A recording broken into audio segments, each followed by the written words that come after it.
வணக்கம் குழந்தைகளா, நான் உங்க சரவிப்பி ரோசிச்சந்திராக்கா. நாம இன்று ஒன்றுபட்டால் உண்டு வாழ்வு, ஒற்றுமை நீங்கில் அனைவருக்கும் தாழ்வு என்ற கதையை கேட்க போறோம். என்ன குழந்தைகளா, கதை கேட்க ஆர்வமா இருக்கீங்களா? வாங்க கதை கேட்போம். ஒரு கோவில் கோபுரத்தில் சில நீல நிற புறாக்களும் சில வெள்ளை நிற புறாக்களும் வாழ்ந்து வந்தன. நீல புறாக்கள் தாம் வெள்ளை புறாக்களை விட அழகாக இருப்பதாக எண்ணி கர்வத்துடன் இருந்தன. சில நாட்களின் பின் அக்கோபுரத்தில் திருத்த வேலைகள் ஆரம்பமானது. அதனால் எல்லா புறாக்களுக்கும் கோபுரத்தை விட்டு வெளியேற வேண்டிய சூழல் ஏற்பட்டது. புறாக்கள் எல்லாம் வேறொரு இடம் தேடி ஒரே திசையில் பறந்து சென்றன. அவைகள் பறந்து செல்லும்போது ஓரிடத்தில் வெயிலில் உலர்வதற்காக பரப்பப்பட்ட நெற்களை கண்டன.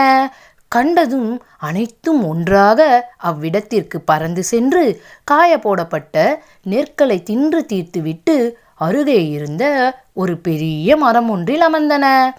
தானியங்கள் காய்வதற்காக பரப்பிவிட்டு சென்ற வேடன் திரும்பி வந்து பார்த்தபோது தானிய மணிகள் ஒன்று கூட இல்லாதது கண்டு அதிர்ச்சி அடைந்தான். தானியங்கள் காயப்போட்ட இடத்தில் புறாக்களின் எச்சம் கிடப்பதை பார்த்து வேடன் என்ன நடந்தது என்பதை ஊகித்தான்.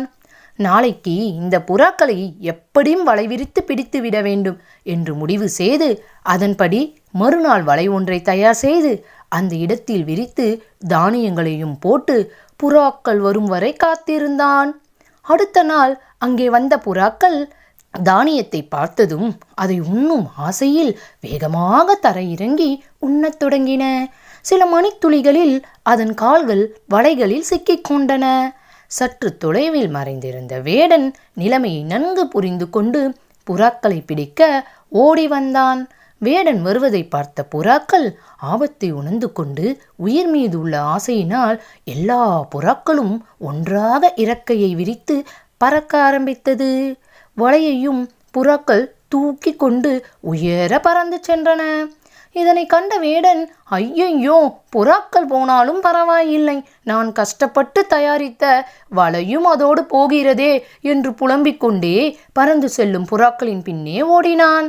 பறந்து செல்லும் போதே அதில் இருந்த நீல புறாக்கள் கர்வத்தோடு, எங்களது வலிமையால் தான் நீங்களும் காப்பாற்றப்பட்டு இருக்கிறீர்கள், நாங்கள் சிறகை மிக வேகமாக அடித்து பறக்கவில்லை என்றால் அவ்வளவுதான் என்று கூறின. உடனே வெள்ளை நிற புறாக்களும் தம் பங்குக்கு, நாங்கள் தான் வலிமையோடு பறந்தோம், உங்களுக்கு அழகு இருக்கலாம் ஆனால் ஆற்றல் கிடையாது என்று கூறிக்கொண்டு ஒன்றுக்கொன்று சண்டையிட்டு கொண்டே பறந்தன. வீண் கர்வத்தினால் சண்டையிட்டு கொண்டு பறந்ததினால் அவற்றின் பறக்கும் வேகம் குறைய ஆரம்பித்தது. அதனால் அவை ஒரு மரக்கிளையில் வலையுடன் சிக்கிக்கொண்டது. இதனை பார்த்த வேடனுக்கு மகிழ்ச்சி ஏற்பட்டது. ஒன்றுபட்டால் உண்டு வாழ்வு என்ற பழமொழிக்கேற்ப இப்புறாக்கள் தப்பிவிடுமோ என்று பயந்தேன்.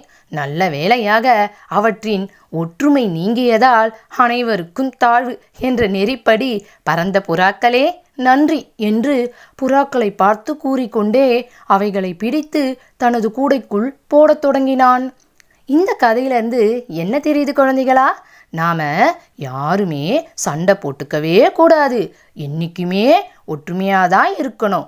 புறாக்கள் மூலமா ஒரு நீதி கதையை உங்களுக்காக சொல்லியிருக்கேன். கதை பிடிச்சிருந்ததா? நாளைக்கு இன்னொரு கதையோட உங்களை சந்திக்கிறேன்.